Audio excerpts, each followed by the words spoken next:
We face, therefore, a moral crisis as a country and a people.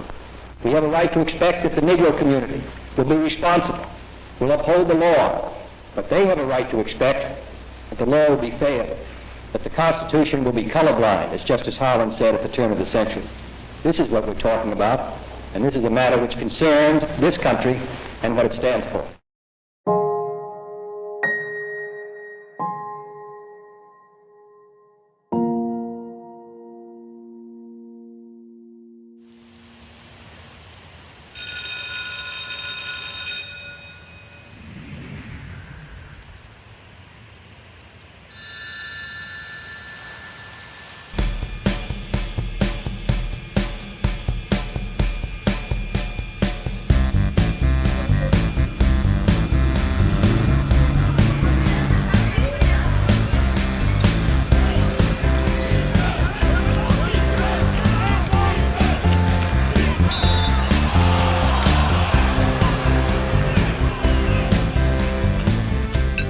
For 16 short years, there was a magical place, a true community, a safe haven, a place of family, a place of love and support.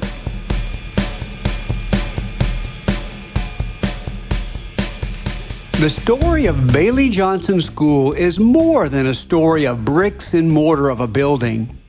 It's the story of the beginning days of racial and social transformation.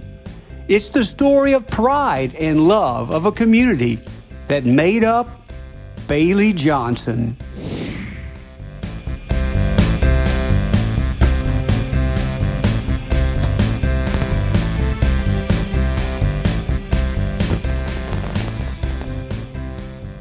Yeah, everybody was good and friendly, and we all just worked together.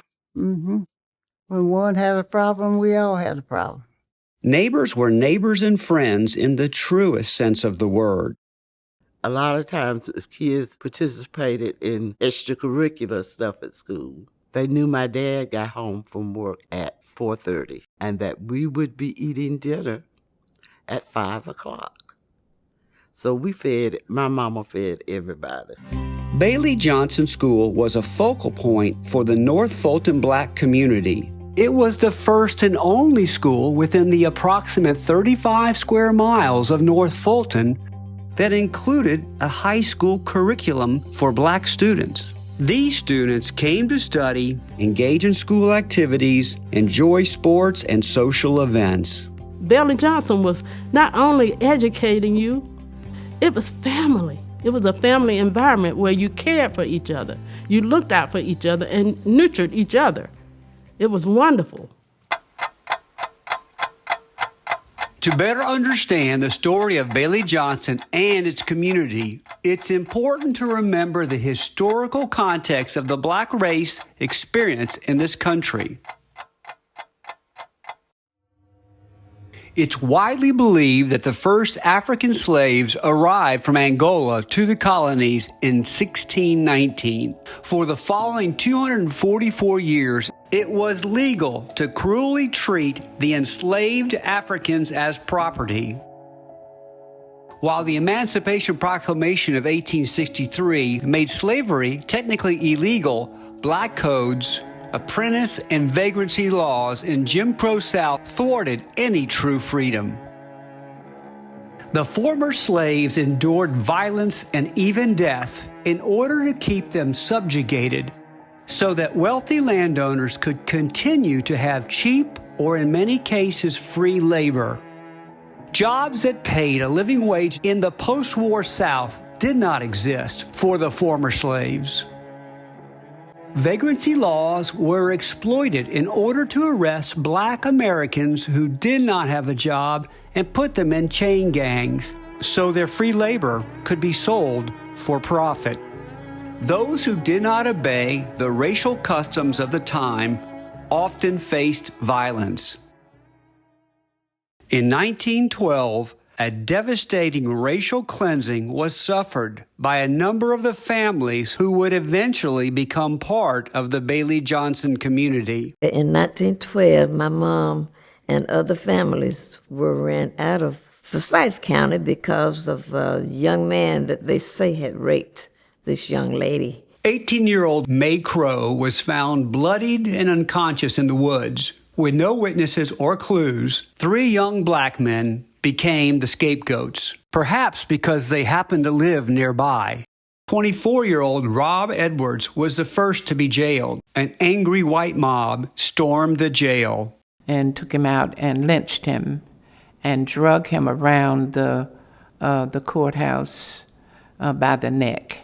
With no witnesses and an all-white jury, after a one-day trial, 16-year-old Ernest Knox, who could not read or write and who many prominent scholars believe was coerced to confess, along with 18-year-old Oscar Daniel, were hung to death in front of a jeering white crowd. All black churches were burned. Masked white night riders went house to house, aggressively threatening all black people. In the end, every one of the 1,098 black residents of Forsyth, including 58 that were landowners, were violently forced out of the county. With the exception of the displacement and genocide of millions of Native Americans, it was the largest racial cleansing in the United States. With more than 300 years of cruel treatment, including the banishment from their homes in Forsyth County, makes one wonder how the people of the 4 Bailey Johnson communities were affected. It was something that brought us together, as a small community. As a matter of fact, it brought 4 communities together. It brought Sandy Springs, Roswell, Alpharetta, and Duluth together. So many of us were relatives. And I think because of having to leave Forsyth County during the banishment, the 4 communities, I think that's where people went. They went to those communities, because they were close. My grandfather was a little boy when they ran all of the black people out of Forsyth County. He moved to Roswell along with a number of my other relatives. Some of his relatives, to prevent them being locked up in jail, had to go north to live. I recall as a young kid the Ku Klux Klan riding in Roswell. And my grandfather sat on the porch with his shotgun, because he decided he wasn't going anywhere else. Although the parents of the community did their best to shield their children from the horrors of racial terror, the young students who attended Bailey Johnson still experienced racism. When my sister and I had to walk to school, we had to walk like 4 miles. There was these little white boys that would come by, and just being my sister and I standing there, they would pick up rocks and tell us, "Nigga, dance." They would throw rocks at us and tell us to dance. And I told Vera, "No, you will not. You stand there." And she did, but she was afraid. I can remember my mom and me getting the bus going to Atlanta. We would get on the bus and turn sideways to try not to touch the white people. If you accidentally touched one, not all, but some would say, "Get away from me, nigger," or "Don't touch me, you filthy trash." And we would proceed to the back of the bus, and on the way I would say, "Let's sit here, Mama." There were empty seats, and she would say, "Hush," and just squeeze my hand real tight and take me to the back of the bus. Plenty of racism to go around. You couldn't go anywhere at night. Better not be out past dark. Gets dark, you better be home. At the boys' club in Roswell, they would have dances and fish fries. And there was also a cafe there, but I wasn't allowed to go to the cafe. We went to the dances, and I remember a couple of times we were having a dance, and the Ku Klux Klan came and burned across the street from where the boys' club was. it was fearful because, we weren't doing anything but having a social, and they came in their attire and they burned the cross. We knew about lynchings and those types of things that probably some that never got recorded, some that people just disappeared. I worked in places that I could not eat once I got off of work. I couldn't go into the front door. I had to go to the side window, and order my food. Clans would come in one night, and we fed I think it was a wizard or something like that. It was about 30 clans that come in, and I'm the only black working in the restaurant. I was nervous. My boss made a comment that if I didn't stay in the line, the Klan would take care of me as a joke. And I replied to him, "You could take me home now." But he said, "Hey, I'm just kidding," And that was at Kokomola Drive-In, Alpharetta. We would use the bathroom before we left home, but if you had to go, the bathroom that was marked colored only, the stench was so strong it would make you gag and sometimes throw up. So we tried not to go. And I remember one day, as we came out the bathroom, my mom met one of her cousins in the store. And while they were talking, I decided I had to see what was in the bathroom marked white only. So I ran in the bathroom. It was so clean and smelled so good. I was looking around, and my mom ran in and got by my arm and dragged me out. She said, "Don't ever do that again. You are going to get me arrested." Now, when my mom and I would go shopping, we did go to places like Richards at that time, and Davidson's it was called at that time. But we couldn't go to the counters and eat. We had to buy it and go, eat it on the side. And even we couldn't go to the bathroom. There was no bathroom there. My mom would have to take me out down the street to go to the bathroom. It was degrading for her, but that's what we had to do. Naturally, parents want to prolong the sweetness of childhood innocence as long as possible for their children. Imagine how the parents of Virginia Manning, Sandra Blake, and Edith Evans felt when their children experienced the ugliness of racism. As a historical perspective, it's important to note that the experiences of these young ladies occurred in the late 1940s to mid-1950s. Several years later, in 1963, Dr. Martin Luther King spoke these words. A great American in whose symbolic shadow we stand today signed the Emancipation Proclamation. This momentous decree came as a great beacon light of hope to millions of Negro slaves who had been seared in the flames of withering injustice. But 100 years later, the Negro still is not free.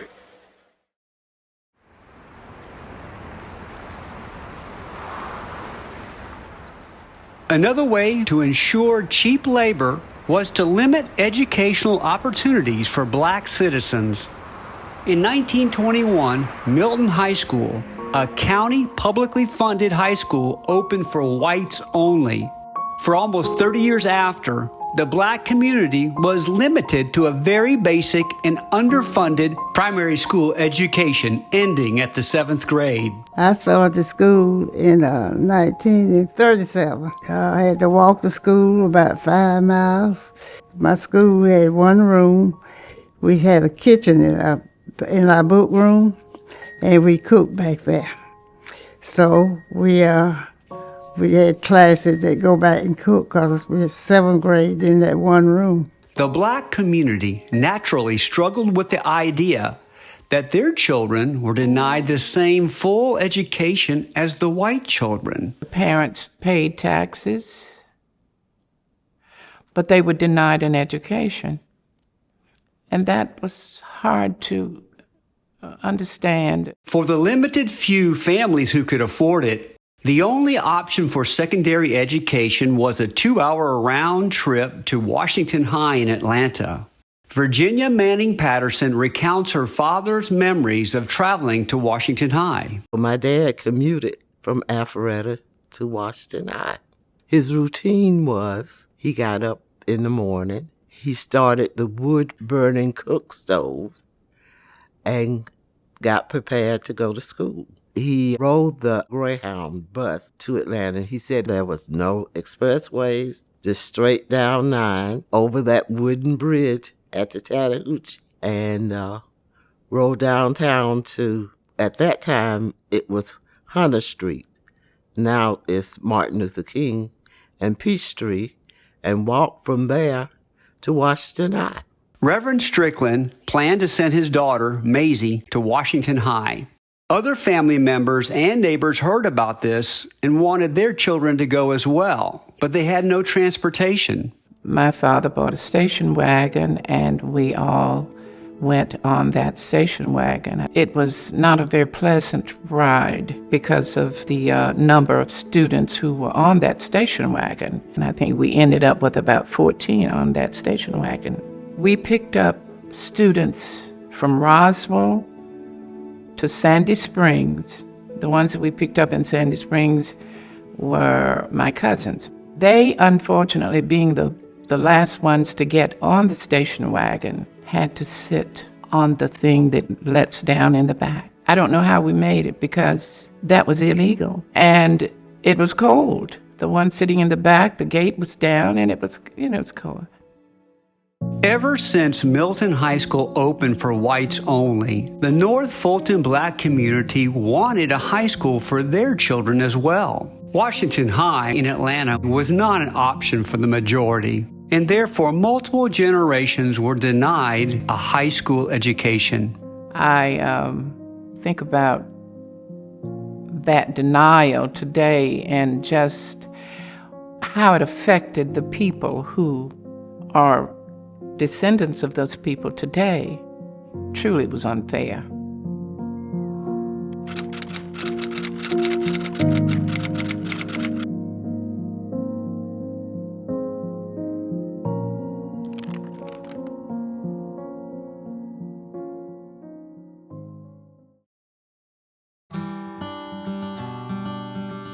The leaders of the community understood this injustice and knew how important education was for their children.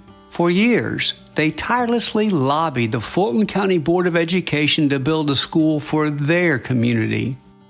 My grandfather was very instrumental in Bailey Johnson because he taught himself to read and write by the Bible. Thank God for the Bible. And he insisted on his children getting an education. My father and Deacon Knuckles went to the Board of Education. Sometimes they'd be there before the doors opened. But when they went to the board and said, hey, we're tired of this being ignored. And my dad used to say, our little children are out running behind butterflies every day and your children are getting an education. They persisted. They did not give up. They did not take no for an answer. Finally, in 1949, the Fulton County Board of Education announced, in their words, a new county Negro school will open that will follow their policy of separate but equal facilities for Negroes. The school was built for $100,000. So as a result, we got Bailey Johnson. And the men that pushed for Bailey Johnson, it touches my heart still. Because had they not did that, I probably would have only went 1st through 7th grade. But they wanted a better opportunity for the generations coming. Upon completion, the school, which housed 1st through 12th grades, became a point of pride and a cornerstone that deepened the bond of the North Fulton Black community. Bailey Johnson was very special because it brought so many people together from different communities. Sheltonville, Sandy Springs, Alpharetta, Roswell. That was a lot of people, and they all knew each other. I think the reason Bailey Johnson was special in the community because it was like one big happy family. It made us feel like we belonged. We have a school. This is our school. And the teachers, it was a personal thing. Teachers went beyond the classroom. You know, teachers taught all they knew. All the adults, including the custodians and the cook, they were nurturing. They were there for our better results. They wanted us to be educated to have a better life than they had. The teachers were excellent. They were patient. They would give you scenarios so you could compare to things that they were trying to teach. And they did everything in their power to make sure that you learned if you wanted to learn. They also taught us what to look for in life, what to expect in life. Life is not always fair. We were in the Jim Crow era. Things to be careful of, things to do and things not to do. The school was built as Alpharetta Colored School in 1950 when it opened. Now, in 1953, the senior class didn't want to graduate from Alpharetta Colored School. They wanted a name for the school. So they took it to the parents, and the parents came in at PTA meeting and discussed it. And they decided on the two names. Bailey Johnson School was named from George Bailey, and a gentleman in Roswell named Warren Johnson. George Hard Bailey, a blacksmith, was one of Alpharetta's earliest black business owners. He provided land from his Kimball Bridge Road farm for the construction of the Alpharetta Colored School. In 2025, a historical marker was placed in downtown Alpharetta at the location of his shop. Warren Johnson, a former slave who fought tirelessly for black student education, is buried in Pleasant Hill Cemetery in Roswell, Georgia. Most of that graduating class were females because a lot of the guys whose families were farmers would end up dropping out of school to do farming work. All of our teachers was from pretty much the Atlanta area. They had to travel every day to come from Atlanta to Alpharetta to the school. And we really appreciate the effort that they put in to come up through there. I had a wonderful time there. All the teachers knew all of the students, no matter what grade you were in. They knew everybody. The teachers, they was strict, but we learned. And some of them was tough because they was back then they were allowed to spank, hit up our hands in school, and they would have the parents come to school and whip you in front of the whole class. Well, I can say the teachers were determined. They was very determined on our learning. I remember once I kind of fell down in history, and Miss Maisie Strickland, she got with Coach Hobbs. Everybody got a D or below. In her class, you couldn't play ball. He cut you off the team. So we hit the library, and I turned around and made an A+, because I wanted to play ball. 65 to 70 years later, Bailey Johnson alumni continue to fondly recall memories of their teachers, immortalizing educators who created a lifetime of positive impact. And my first grade teacher was Miss Simmons. Wonderful lady, loved her. Everybody loved Miss Simmons. Miss Simmons was a DOLL, capital, underlined, italicized, whatever you want to call it. Miss Simmons was the first grade teacher, and I truly believe Miss Simmons loved teaching, and she loved every one of her students.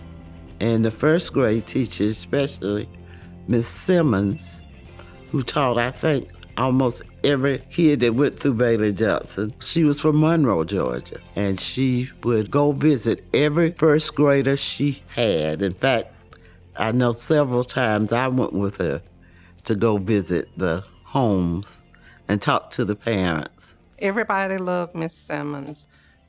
She taught in a way that you could understand. Miss Simmons was so caring, and if you didn't know how to do something, she would allow you to sit at the table with her at recess and do it. And I thought that was really special because a lot of times at recess I couldn't go out because I had hay fever. And I loved to read, so she would let me read to her, that kind of thing. Now, that was special to me. I remember her distinctively. And then I remember she took me home with her to visit her family. She had a big family. It was just beautiful. And so I would never forget that. I would never forget her. Never. Mrs. Ruby Grooms was a favorite teacher of mine. Home economics. And Miss Grooms now, she kept you straight. Home ed teacher. You learned, you know. I made a pajamas outfit, top and bottom. But really, my mom taught us how to sew, not to that extent. But Miss Grooms, you eating good, you know, you cook in the class and you have to make, that was your lesson, you know. And I made a pajama outfit and she said, that's nice, you know. He said, you've been sewing, haven't you? Miss Groom used to say, I have respect for yourself. Because a lot of girls didn't. And she said, have respect for yourself. Miss Bush taught science at Bailey Johnson. And Miss Bush asked, I was in the 9th or 10th grade, asked my dad if me and another young fellow could go spend the weekend with her and her husband and her mother in Atlanta. I would go from then on, off and on, we would go spend the weekend with her. That's the first time I was on the campus of Clark College, Morris Brown College, Atlanta University. We went to restaurants. She took us a lot of places, introduced us to a lot of basic stuff. Miss Naomi Bush, science teacher, she's kind of stood out to me kind of personally. Somebody could teach me something a little bit about science, they had to be pretty good. Not only was Miss Naomi Bush a knowledgeable and effective science teacher to all her students, she had the ability to keep teenage boys focused on the subject matter. Yes, I believe all the guys that were there that knew her had a slight crush on her. She was quite cute. Mr. Garrison became the assistant principal. He taught geography. He was a nice man. He would have to go to the office and he would tell me, he said, well, you take over the class, you write the test on the board. And I said, okay, if I write it on the board, I won't have to do it, will I? He said, yes, you will. So I would write it on the board and I'd sit down and do it. And he'd come back in and say, he said, you're my assistant here now. And Mr. Garrison was the principal and conductor of the Glee Club. Very good Glee Club. And then there was my band teacher, Mr. Moody. I played the flute in the band. And Mr. Moody was nice, but I felt like he was picking on me. He would give me all these hard parts to play, and I would be in tears. But I would learn the parts. I would learn how to play them. I would practice and practice until I could master the piece, and then I loved him. There was Miss Ellis. Oh, my God, Miss Ellis. Miss Ellis was a beauty queen. She was a wonderful lady. She was a beautiful lady. But she spoke as if she might have been from somewhere else, not the South. But I remember my 2nd grade teacher most of all, and mainly because there was a picture we took in the 2nd grade where they taught us how to go to the store. They had a little building in the back, and we had to learn how to make change in that 2nd grade. My first teacher her name was Mrs. Jackson. About 2 years after I was there, she became Mrs. Carmel. Very, very loving, sweet teacher. Mr. Cochran was my 7th grade teacher. He was smart. He was a no-nonsense teacher. That was my first male teacher, and I was actually initially terrified of him because he did not play at all. And he also helped to tell us about life in general and what to expect going to high school. So I appreciated him for that. And it went from a terrified to actually loving him by the time I went to the 8th grade. Miss Maisie Strickland was the first teacher who grew up in the community and graduated from Bailey Johnson. In 1954, when I graduated from Bailey Johnson, 2 of us from my class went to Spelman College. I did graduate and come back to Bailey Johnson. When I was interviewed for the job by the principal of the school, I was asked if I thought that I could handle it, because you have a lot of relatives here, you have friends here, next door neighbors here, that kind of thing. And I said, sure. Miss Strickland was my 8th grade homeroom teacher, and she was an English teacher. And I knew her because we went to church together. She was the choir director and the pianist. And I was a little bit hurt because I already knew her. I figured I would get a little favoritism, but I respected her for treating everybody the same. And she was really smart. She was a teacher that she wanted you to cross every T and dot every I. The year that I was made Teacher of the Year, that was something that warmed my heart. Miss Jameson was my 2nd grade teacher, but she was the lady who put on plays and did those kinds of events. And she always wanted me to be in the plays. So she was very influential in my life. I remember in the 2nd grade, I had broke my wrist. I was chased by some bullies on my street, but the kids were kidding me, saying that I would have to repeat the 2nd grade because it was my right hand and I'm right-handed. My 2nd grade teacher, Miss Glass, told me that you will not have to repeat the 2nd grade. And she also encouraged me to use my left hand. And I was able to learn to write with my left hand because she inspired me to do that. She was extremely smart. She was soft-spoken and thorough. She would explain to you until you understood what she was teaching you. And she loved children and she loved teaching, and you could tell that she loved her job. The first Boy Scouts troop in North Fulton was a black troop that was started by Alexander Knuckles Sr. and Jr. Jr. had just gotten out of the military, and that's the job his dad wanted him to do, start a scouting program. And his wife was a Cub Scout mom, and they both ended up getting the Silver Beaver Award. It's the most prestigious award you can get as a leader of a scout troop. Well, our scoutmaster, Alexander Knuckles, we all addressed him as Scout Sooty. And him and his wife, we brought us up from Cub Scout, Boy Scout, Explorer Scout. My grandfather started a scout troop in Roswell, the first scout troop in North Fulton County.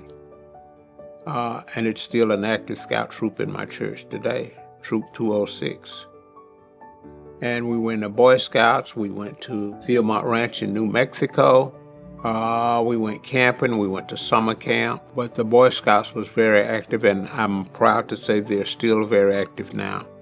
One of my favorite teachers was the principal. He became the principal later on, was Mr. Garrison. My uncle asked him to be an assistant scoutmaster. The Boy Scout members were from various communities because Mr. Garrison allowed us to meet at the school. A lot of the young boys in the school became Boy Scouts as a result.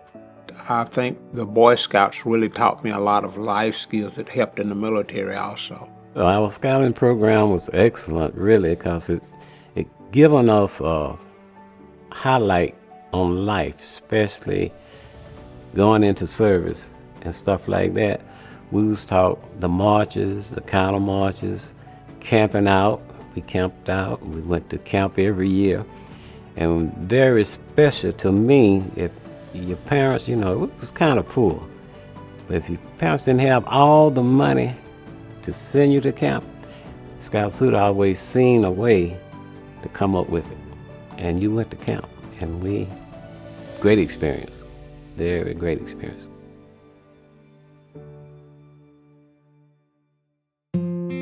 Before and during the Bailey Johnson years, certainly nobody in the black community was considered financially rich. A few families which lived across the street from the school on Kimball Bridge Road did own their own homes. However, the majority of the families were sharecroppers, and some of those were just barely surviving. But the North Fulton black community was a community in the purest way. Those who had a little helped those who had nothing. Parents and community leaders wanted more, not only for their children, but for the community as a whole. My grandfather would sometimes go to the farmer's market and get food and bring it back and either sell it to people that had money or give it to people that didn't have money so that they would have food to eat. Mr. Sooty Knuckles, he would bring lots of people from Atlanta to speak to us, like Julian Bond came to Roswell to speak to us.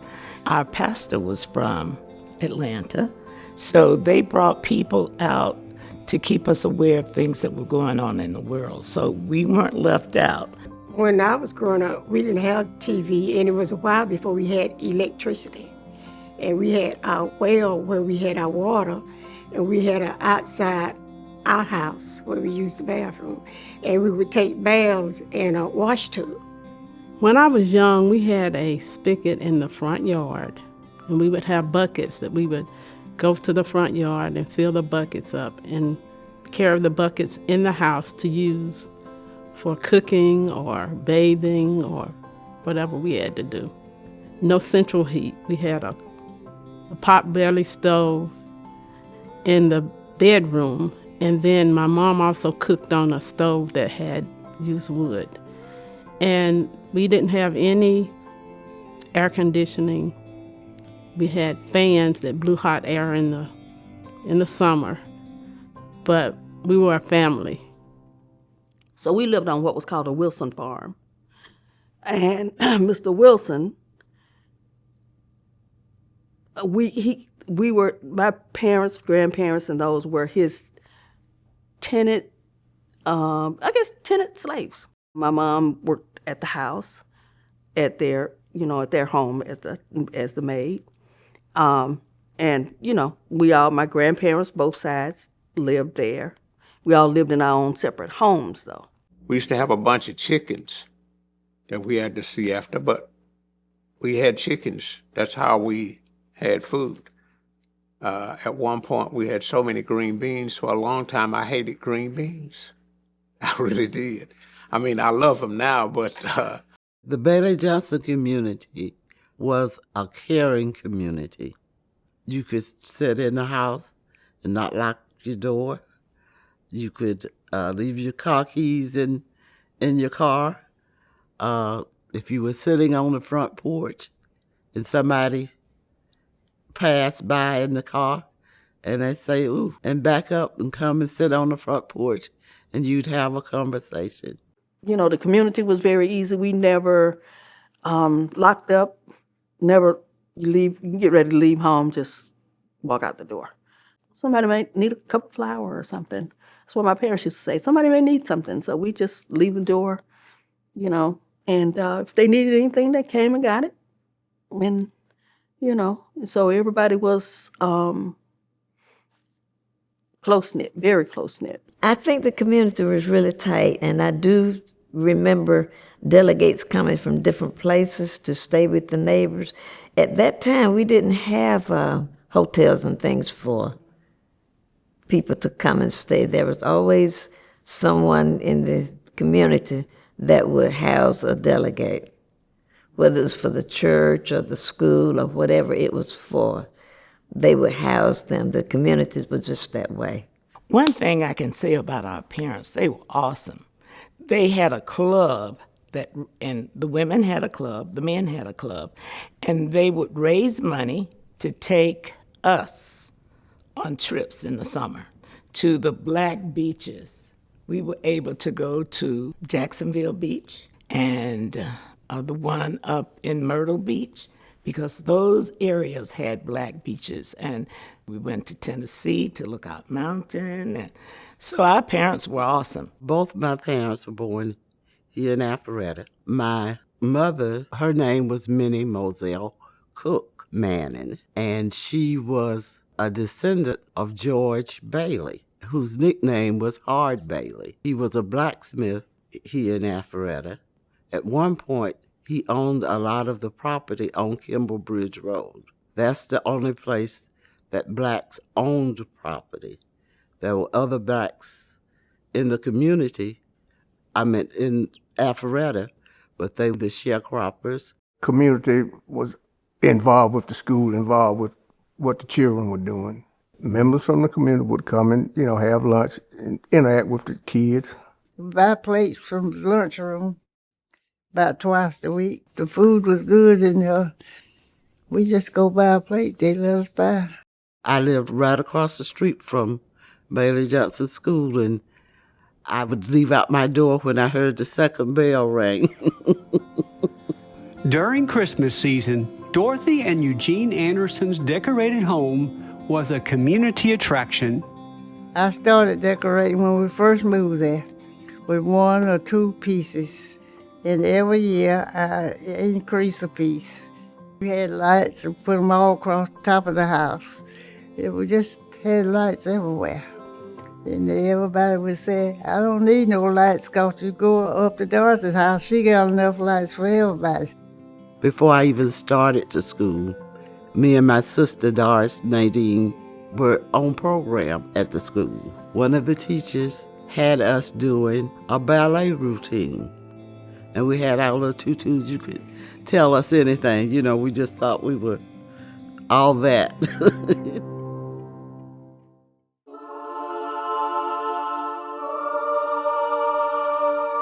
For many years prior, the churches of the 4 communities had not only been a spiritual home, but they were also the only communal sanctuary of support against the brutality of racism.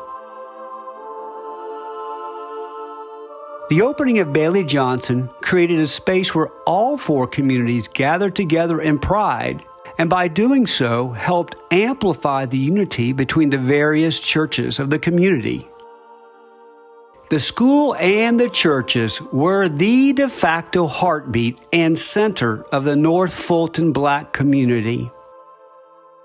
When we started building the churches, we had barbecues. Yeah, all the money we raised went to the churches when we sell it.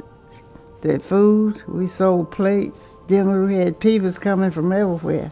And we had musicals, all-night singings. We called it all-night, stop at 12 o'clock. And all that money went to the church. In the black church, yeah, that was family. We had very close relationships in the community, and because your church was your other home. All of the churches, there were Pleasant Hill, Zion, Clear Springs, and St. James. And whenever there was a program or anniversary, everybody participated at each church. And at that time, they only had church like once a month or every 2 Sundays. So there were always room for each church to visit the other. And they would all participate with each other. Like on the 1st and 3rd Sunday, Zion might have church. If there was something going on at their church, they would invite Clear Springs and St. James, and they would go, and they would donate. And our choirs would go from one church to the other and sing whenever we were invited. I joined Clear Spring Church about 65 years ago. It's on Cummings Street. And then we moved over to Kimball Bridge on, I guess it was in the 60s, I don't know what year.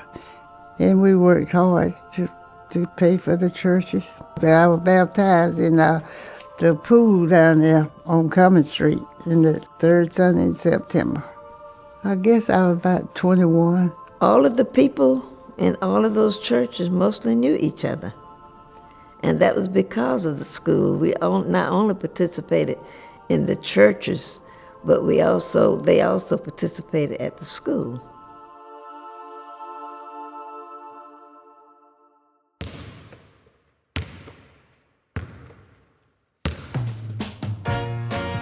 Basketball was more than just a sport at Bailey Johnson. It was the most popular extracurricular activity and a major social component of the community. Synonymous with basketball was the beloved Coach Hobbs.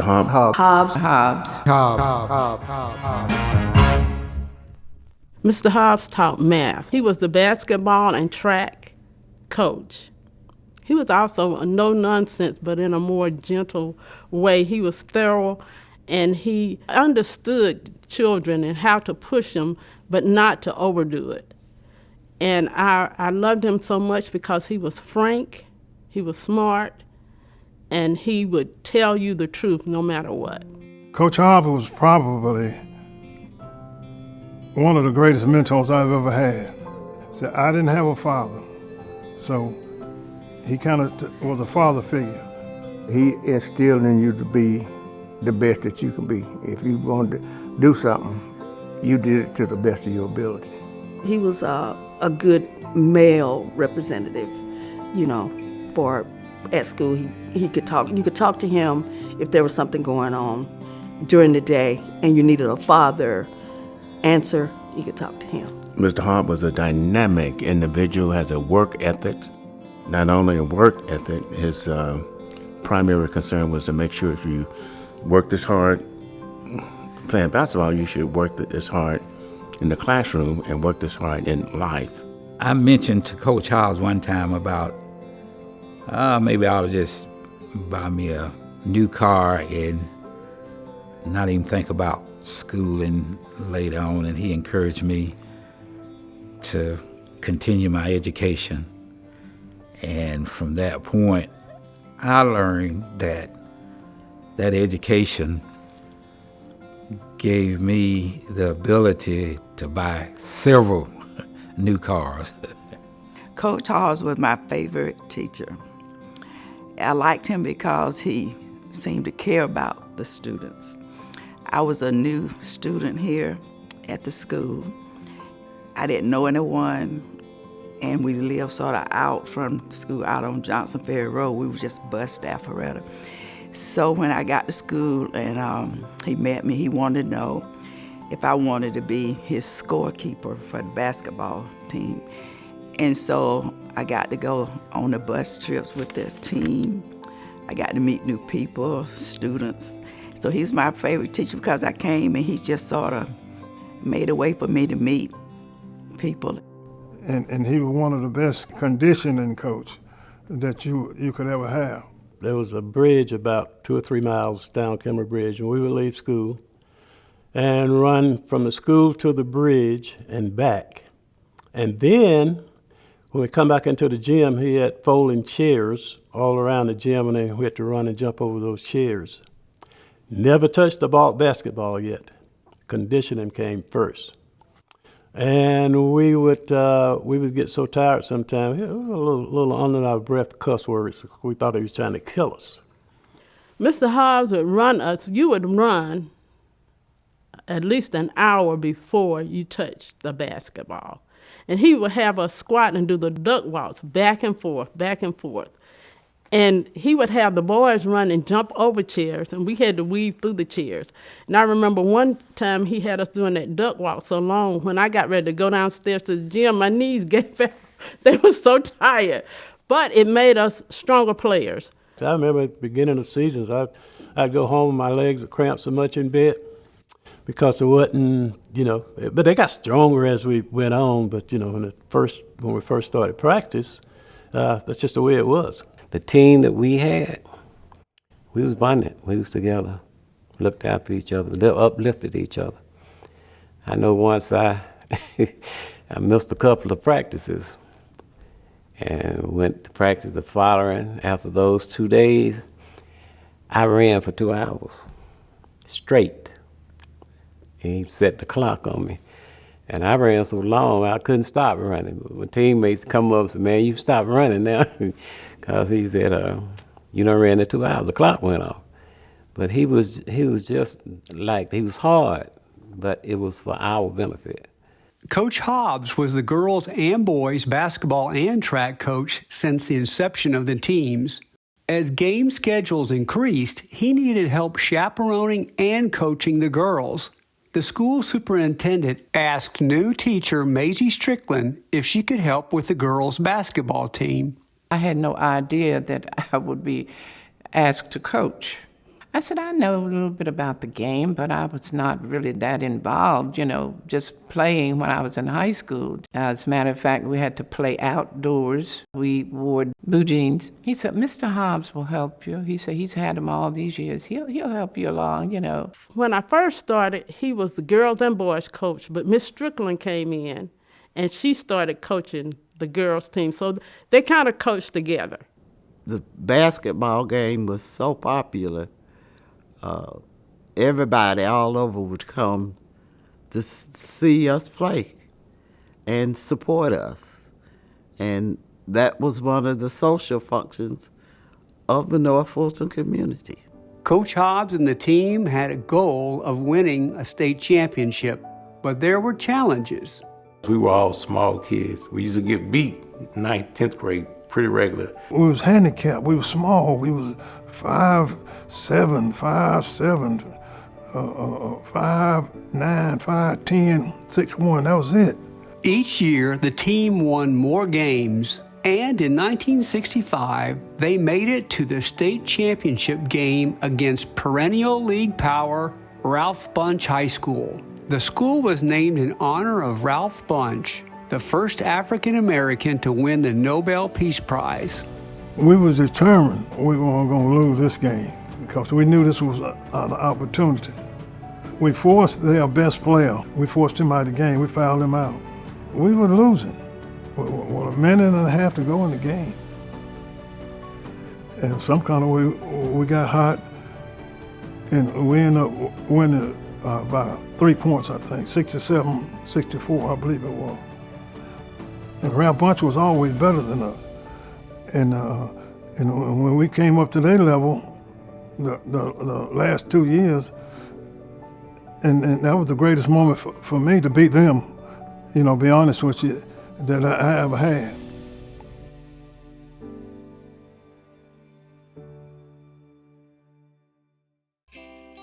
Little girls love playing princess, but the lucky few get to be chosen queen.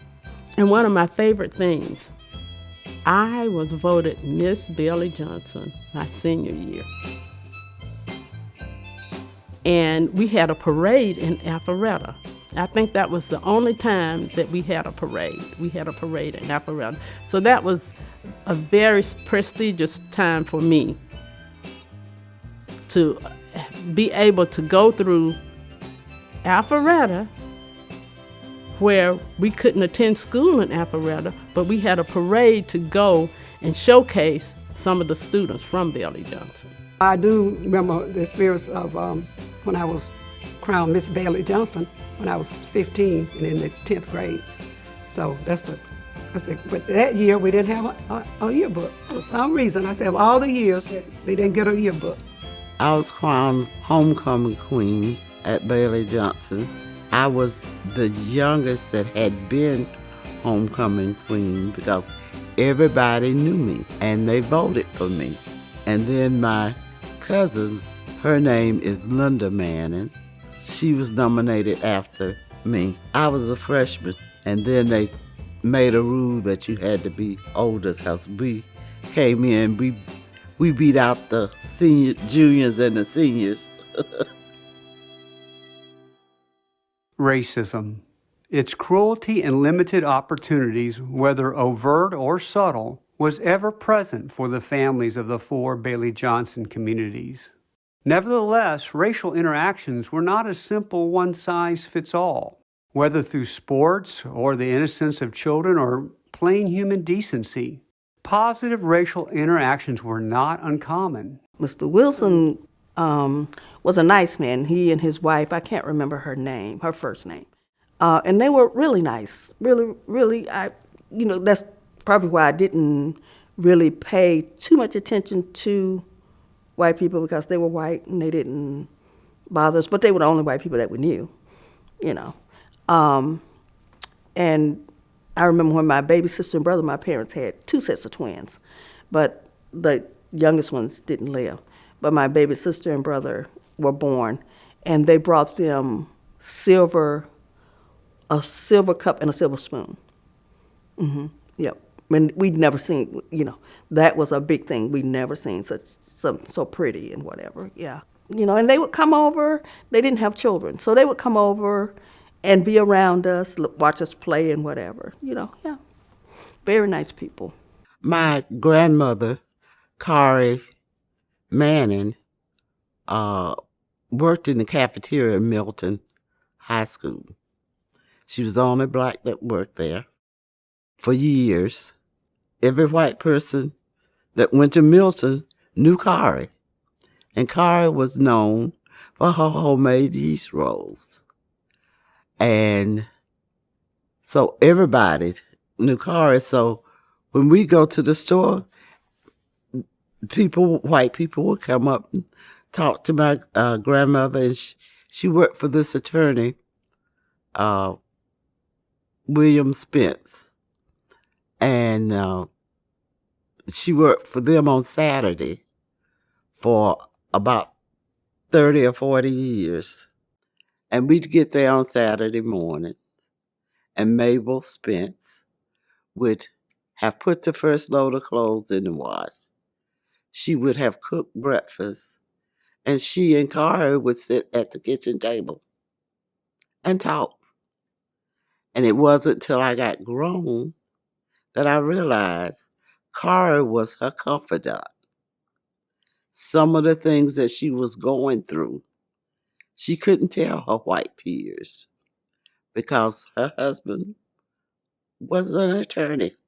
He had been mayor of Alpharetta. He'd been solicitor for Fulton County. So she couldn't tell them about what they were going through. And my grandmother was older, so she would give her good sound advice. There was a school across the street from us, a white school, and the boys would come, the white guys from up there, and come out on the field, and all the black guys in the community, they all go play baseball or football. And we girls, young sisters, we just sit there and watch them.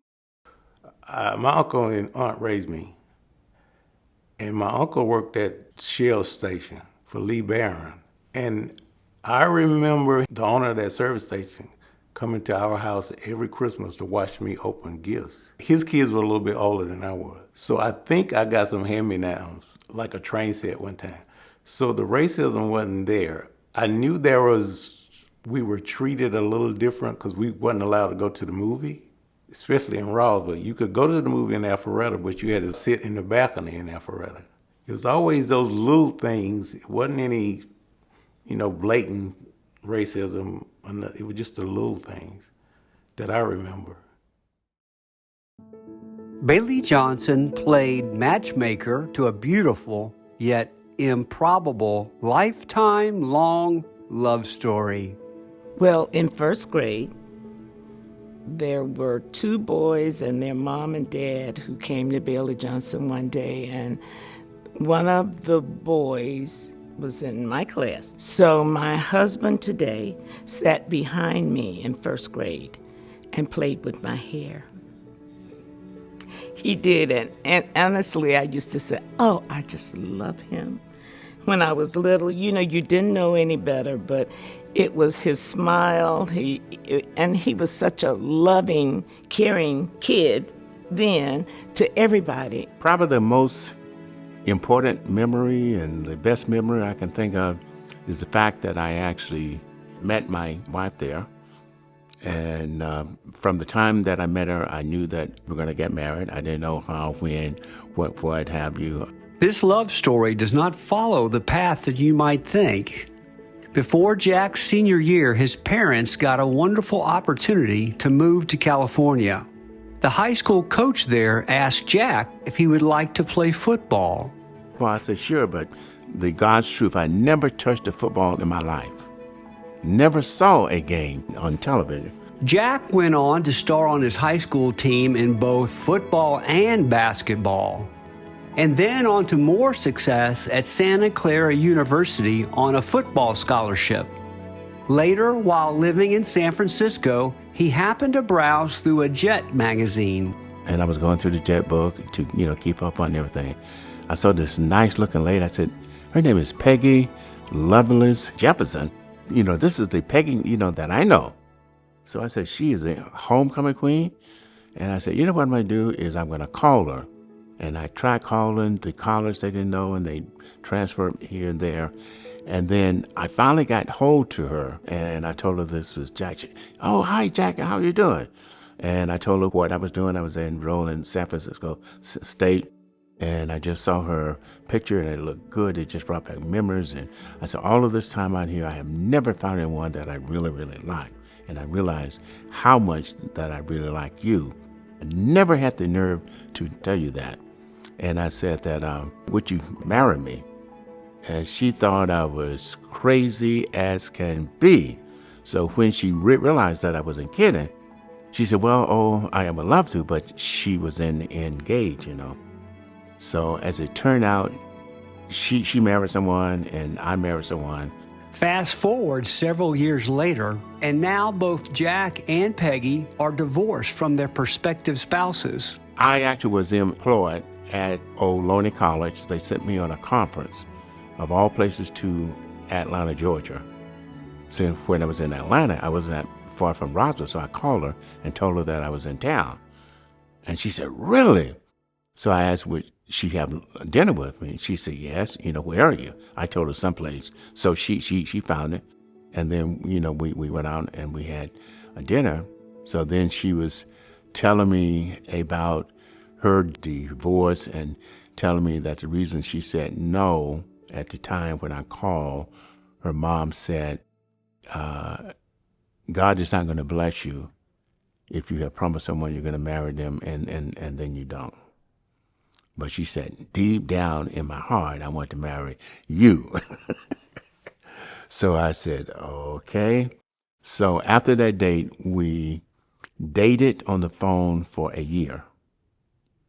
And after a year, we decided to get married. 35 years later, we got married in 1992. And it's been wonderful ever since. A year prior to Bailey Johnson's closing and mandatory integration of her students, parents and their children were given a choice. I guess it was 1966. We had a choice. When my mom talked to the three of us, she said, it's up to you. If you want to stay at Bailey Johnson, that's fine with me. But if you want to go to the schools in Roswell, that's fine. So me and my oldest sister told her we wanted to stay. I had great teachers at Bailey Johnson. I remember all of their names. The teachers at Roswell, I really didn't. It was two that stood out, and that was Mr. Manus, which he was my basketball coach, but he was like a mentor. And I'm not going to call this second teacher's name. She failed every black person that she taught, and it was health. Part of the time you took health, and the other part you took PE. The health part, she failed every black that came through. Racial integration of schools has clearly been a positive change for society as a whole. But for the initial black integrators from Bailey Johnson, there were no invitations to prom, elections to student council, or being chosen as homecoming king or queen. What should have been a joyful time in their lives was sacrificed to make a better path for the generations that followed. When the planned closing of Bailey Johnson was announced, the North Fulton black community was upset. They had so much pride and love for their school. It was a safe haven and a place of joy, a place where each and every student was treated as somebody special. How would they be treated in the white school? Naturally, parents wanted the best opportunity for their children, but they also feared for their children. They had seen violence towards integrators on television. They worried about the unpredictability of teenagers together, knowing that if any problem arose, blacks were often the scapegoat. My father had a petition, and so he went around through the town, even to the white people, to get them to sign the petition that we not integrate the schools, leave them segregated. We needed to stay where we were, and they needed to stay where they were. And so that's what my father wanted. So, I'm a child. If that's what my dad wants, then that's what I want too. It must be the right thing. This is what my parents want. And so after he did that, and they still integrated the schools, I didn't have an opportunity to get the warm and fuzzy of it that they have now, or should have now, because we didn't want it, they didn't want it, but now we're together. When I walked on the campus of Roswell High, along with my parents, they was petitioned not to close Bailey Johnson. And, we felt, my last senior year really didn't have a lot of meaning to me. We went up to Forsyth County to play basketball. My coach told me, it was me and one other black, that we didn't have to go. If we felt like, because we had heard stuff about what they did in Forsyth. So he told us, he said, if y'all don't want to go, that's fine, because none of the boys on the basketball team went. They wouldn't go. But once we got out there, they were making remarks. They were calling us, saying, y'all ends, go home. And what they did with me is the referees fouled me out like in the first 3 or 4 minutes of the game. But what my coach Manus did is he had the girls, we were in the middle. Normally you sit on a bench, everybody, but he had some sit in front of us and some sit behind us so that they couldn't spit. They had a bad reputation of spitting on blacks. And then as we walked to the bus to go, they were beating on the bus. Y'all ends, go home. So after that year, they didn't go back to, the school didn't play Forsyth in basketball. Coach Manus told, whoever he had to tell that we're not taking them back up there. But in the early days of integration, whether it was due to cultural differences, larger class sizes, bias, or other factors, black students tended not to receive the same level of teaching attention that they did at Bailey Johnson, and therefore their engagement and grades suffered. The worst part of it was at Bailey Johnson, I was an AB student, proud of what I did, my grades, my everything I did. There, I didn't exist. I didn't exist. It didn't. If I did work, fine. If I didn't, then I was a CD student when I graduated. I feel like we were trailblazers because we had to sort of break the ice, because it was some ice that we had to break, and it was, and especially your senior year, it was tough. I was concerned whether I was going to graduate or not, but I did. They didn't outright discriminate, but it was just hard to understand the way they taught after being at Bailey Johnson. So it was almost like you had to get it on your own or not get it at all. One thing I felt that I had a buddy, one of the best basketball players on the team at Roswell High, black guy, And after winning all those games from Roswell High, he didn't graduate and didn't go to summer school, so he never did get his diploma. And that was sort of disturbing to me, that you win all these games and you didn't have somebody to really push you and say, hey, you know, come on, let's get this diploma, because without that diploma, I mean, you know, you pretty crippled. At Milton, we were at school with kids from Forsyth County. They would ask you questions like, what do you all eat? How do you get your hair like that? White boys were fascinated by black girls. They had to touch you and feel you and see what your legs feel like, and yeah, all of that. So I had to, you know, deal with all of that. And then I'm in the classroom with a teacher, with an instructor who doesn't see anything. The Bailey Johnson integrators at Milton and Roswell experienced a range of interactions. A few of the white students were openly racist, and some just did not engage the black students at all.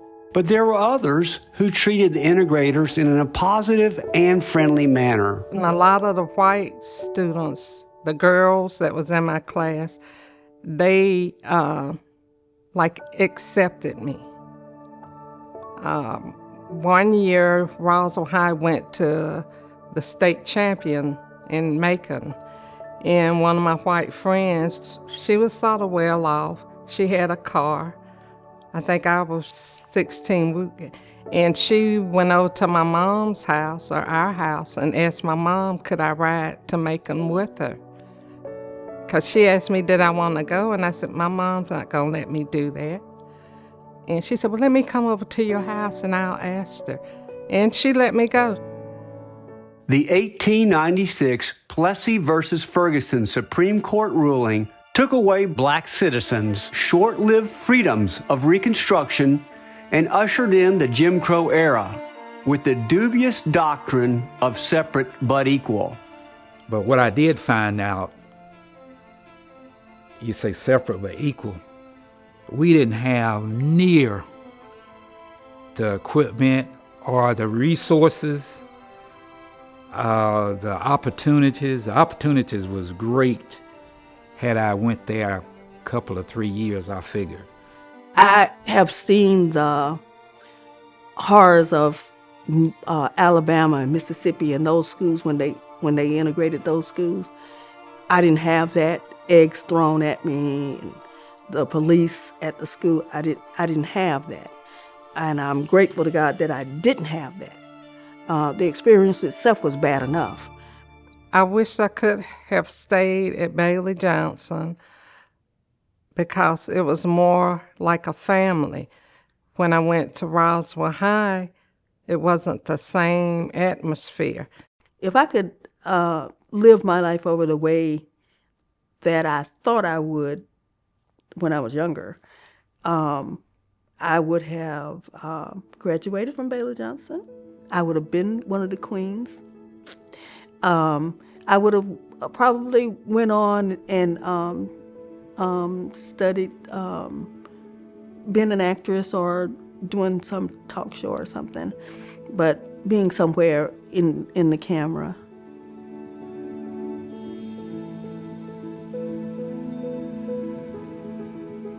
The early trailblazing integrators from Bailey Johnson made it easier for those that followed, such as Cole Grisby, who, as of the making of this film, had just graduated from Milton High School. I wanted to get as involved as possible when I got to Milton, so I joined the student council and I joined the Black Student Union. So sophomore year, I was very active in those clubs, especially because of how involved they were throughout the school. And then junior year, I joined Amnesty International. I was a part of the track team, the cross-country team, and then most recently, senior year, I became leadership in student council. The words I want to describe the integrators, the people who integrated from Bailey Johnson is definitely trailblazers. I think that's the only thing you can really, or that's the big thing you would consider them. I mean, they paved the way for all the students in my area and me to be able to be integrated in high school and have access to a lot of the same resources and opportunities as a lot of our white peers. And I know it was definitely difficult going in, but I just want to say thank you to them. Remember, in 2 years, we didn't lose a game in this building right here.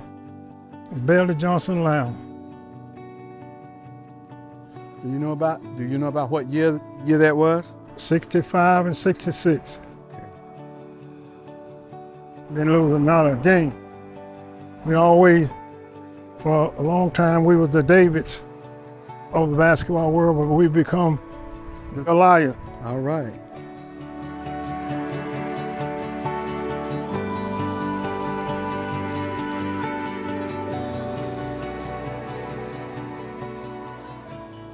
One of my biggest memories was out here on this field. Our class, 7th grade, graduation. After the graduation, we had a luau. I didn't go to the luau. I didn't want to go. So they decided to talk to Mr. Hart. Mr. Hart let me come out and play softball with the high school. And that was my luau out here. And I remember when this was the track area where we practiced track out here. We had one of the fastest guys in the state run for us. His name was Lewis Cook. And that's one of the great memories I have of this field out here. Other when I used to skip class over the hill there. When Bailey Johnson won the state basketball championship in 1965, there was no city ceremony, parades, or handshakes with the mayor. But 58 years later, in 2023, that all changed. We are here tonight to honor the 1965 state basketball champion, Class B, from Bailey Johnson High School.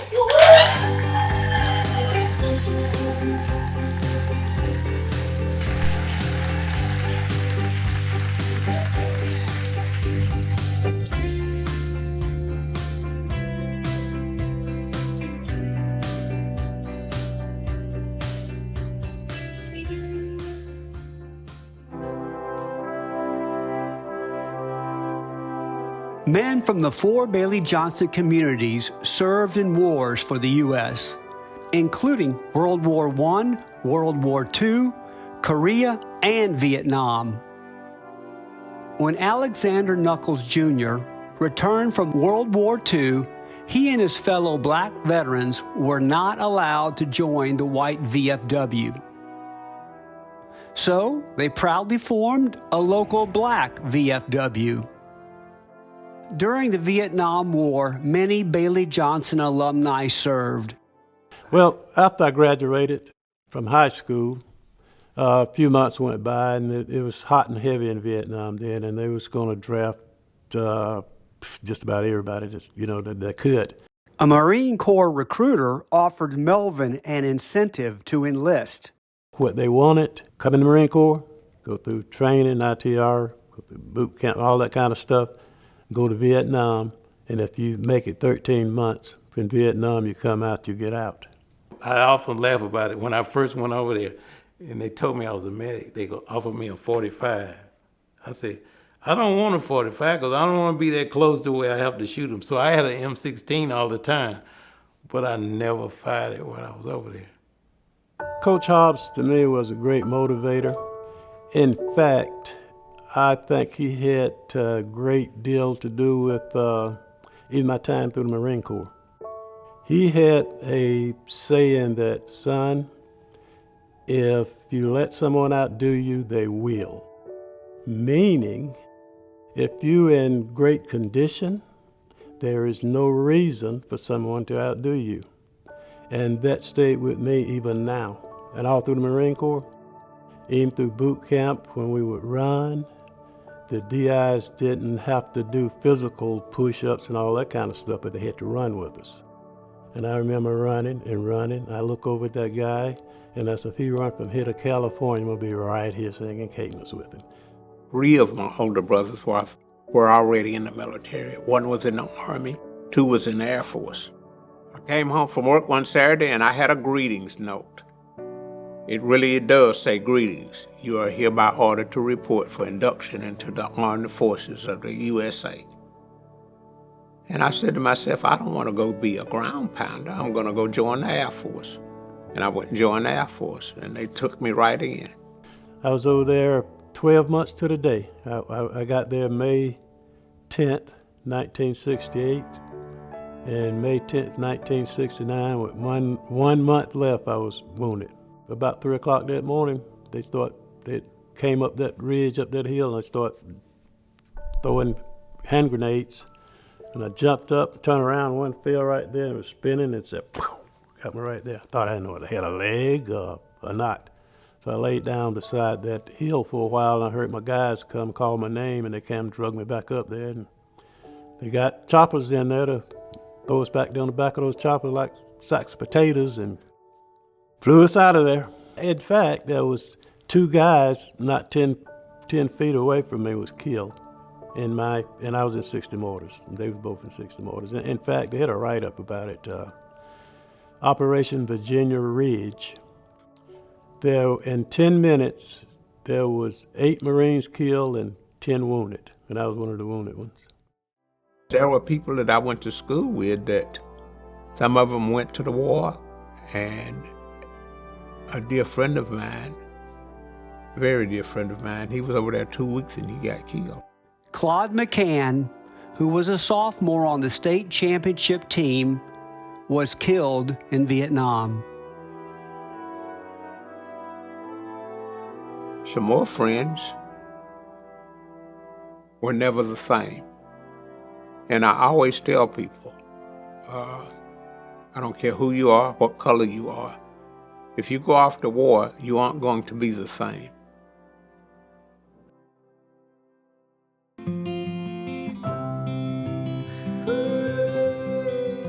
Yeah, you know, fellas, the memories of Bailey Johnson School will last forever. That's something we won't ever forget. Yes. Forget. Yes, sir. You remember back in the days, a lot of mischievous young men, we would take a teacher's car that was parked in this area right here, and we'd turn it so he couldn't get it out. That was Mr. Cochran, wasn't it? Yeah, Mr. Cochran was the teacher that right over in that hole right there. A nice place to pull a Volkswagen in, but it's hard to get out. Right. Yeah, I remember that. I was not a party to it, but I remember it. Yeah, I remember 7th grade, Mr. Cochran's class. One of his punishments was people that couldn't get them to shut up. They would send them out here in this area, down at the end, to get onions and dig them up and bring them back in the class. They had to bring so many back in the class. You mean right down in that corner? Yeah. Okay. You know what? I remember that. And the memories were not pleasant.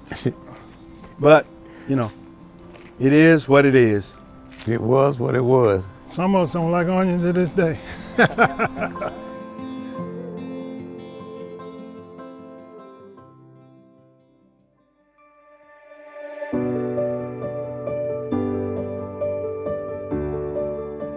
As of the production of this film, the exterior Bailey Johnson is in disrepair, and the interior functions as overflow storage. But the bricks and mortar retain the memories of the beginning of scholastic opportunities for North Fulton Black students, who gracefully navigated a turbulent time of social transformation. The halls echo with the legacy of community pride and new experiences for Black teenagers and their teachers. This legacy that generated positive emotional social and economic impact is immortalized in the memories of her students and their family generations to come. I think Bailey Johnson was really, really special, and you know, I still do think it was a special school. So it meant a lot to me. If I had an opportunity to go to Harvard University, I choose Bailey Johnson. Even now we have school reunions every other year. It's the closeness of the people that went there, even the ones that didn't graduate. Like I say, it's just family. It's just, we all think about Alpharetta. We all think about where we were during our teenage years, even my elementary years. And I cherish those things now.